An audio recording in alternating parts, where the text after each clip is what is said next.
this thing come off? Yeah, but you can't walk very far with it. Can't walk it very far. How's this thing come off? Pull it right out. There you go. Okay, what I want to...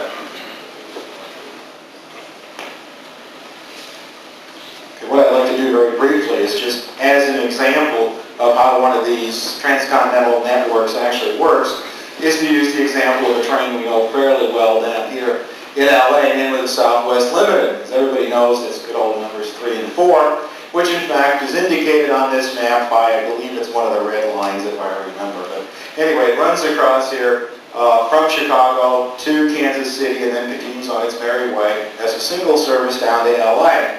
I use that example. Oh, we got a pointer. We're really prepared here. But anyway, I use that as an example because that's the one we've got in our computer model. We haven't done computer modeling of all of these systems because to do the entire thing, you've got to enter something like 500 plus stations with about 10 services or potential services per station. And for each one of those, you've got to put in the demographics, the time of day, etc., etc., etc. So in terms of the database, we're talking about a database of 50,000 or more data points just to do the system.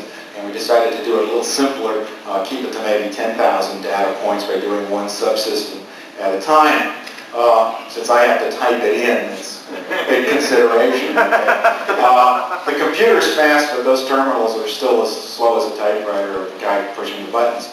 Okay, well, we use the Southwest Limited, which is this route, as I've said before, because we can model it by essentially generating what the ridership will be and compare it to known ridership figures. In fact, in the black notebook, I've got an example of a printout that shows the projected on and offs of the Southwest Limited, and they look reasonable when compared to the actual performance of the train. To run that train, Amtrak maintains a whole series of stations all the way across here whose sole duty is to supply that one route.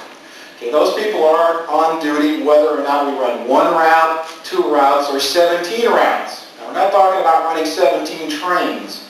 We're talking about printing a schedule for the user which shows 17 schedules. But if you look very carefully at those 17 alleged trains, they all essentially pass Raton Pass at exactly the same time. In other words, it's really just one train or one train with a few sections, a whole bunch of cars running across there at essentially the same time. But to the user, it looks like you've got service everywhere going through these mini hubs. In fact, you can start services. I extend number 3 eastward on the Broadway route. I don't have the printouts of that with me, but the database is being prepared. It doesn't mean it replaces the Broadway. It simply means that there is equipment scheduled on the Broadway, and the Broadway is timed to arrive at Chicago to interchange with the Southwest. Not only the Southwest, but also the Zephyr, which is shown in the Central Transcontinental Service. So you've got this red feeder collecting passengers all the way. I'm not asking anyone to go from Harrisburg to Barstow. The probability of that happening is pretty small. The average ride that you can get on these long-distance trains is about 1,100 miles. But we got to give the opportunity for a guy to go 1,100 miles from here on the Broadway route very easily to somewhere down in here or any other combination that you can dream of. That's why we run some through equipment in the matrix, okay? What else can we do? Well, we've got the Ann Rutledge route down here. We could run equipment across this way off the Southwest and run it essentially the Ann Rutledge route. People have asked us, gee, why do you run on the northern district of the Santa Fe across these empty parts of Kansas? Why don't you reroute the train down and serve places like Amarillo? And of course bypass Albuquerque in the process, or try to back up to Albuquerque from Belen and then try to figure out how to turn it around in the middle of Albuquerque Airport, which would be kind of an amusing thing to do, I suppose. We don't advocate rerouting any existing service. In other words, let's leave as many services across here as we can. But if we're going to add more services, here's a little short leg where a couple of trains can run. And so notice you end up with 8 or 9 competing or overlaying routes, all running together across the main part, the double track part of the Santa Fe, splitting at Williams Junction with what looks like 3 services, actually only 1, okay, going down to Phoenix, and Tucson. In fact, on a couple of simulations, it turns out the timing is such that you could get off at Williams Junction, come down here right at dawn at Phoenix, and guess what's going by, but just by accident at that time, maybe the sunset going in the opposite direction, so you can actually have westbound equipment running on the eastbound sunset just to confuse the passengers. You know, is this any way to run a railroad? You're going east, but you'll have to take the train going west, and that's all right. So all sorts of things can in fact be overlaid on these markets.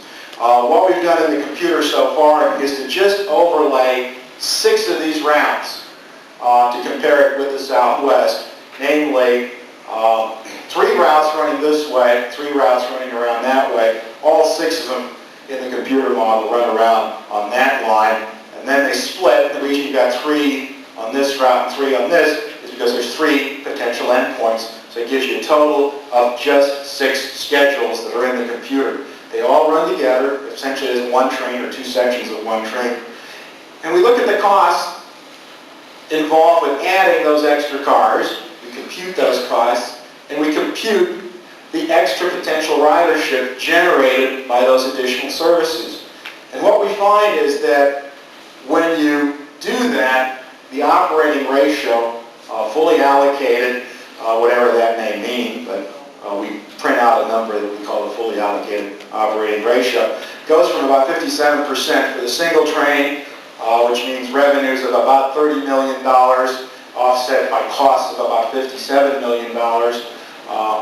The operating ratio for all 6 of them running together, plus the San Joaquin, which shares the tracks up in here, and so therefore shares the same overhead, the operating ratio jumps to 109%, which means you don't need a subsidy. How long does it take to get to that point? Well, you can't do it overnight because we simply haven't got the equipment. The problem with Amtrak is it's capital starved. It needs additional equipment to perform that way. We're not advocating hauling 1 additional passenger between Albuquerque and Pomona. Train 3 already hauls all the passengers you're likely going to get on that route. Now maybe if we had a better marketing effort, we could increase the number of passengers. But the computer program is calibrated based on how the train performs today. So we're asking the marketing department to sell those services at the exact same efficiency or inefficiency, I don't care what you want to call it, as they're doing today, and still we can get up to a fully allocated operating ratio, which essentially breaks even. It's not a great way to make money. If you want to make money, stick it in the bank. You can get 7% at least, even in the cheapest bank. But we're not interested in making a profit here, per se. What we're interested in is getting the system off the public dole. It's a totally different concept. It means that it no longer will cost operating subsidies. And that's what we're after with these concepts. Oh, well, okay. The load factors that result. Currently, the train peaks at about 200-odd riders on a typical good run, and in an off-season run this time of year, I've seen it out there with 80 or 90 passengers. By overlaying all of these services, we're getting peak load factors of around 1,200 out here in the middle of nowhere, which is a little better than most corridor trains do. Of course, you can't put 1,200 on a single superliner train, but in 2 sections you can handle that kind of load factor. Show the other route. Okay, I'm not sure we got enough microphone cord here, but we can try the same thing for... How long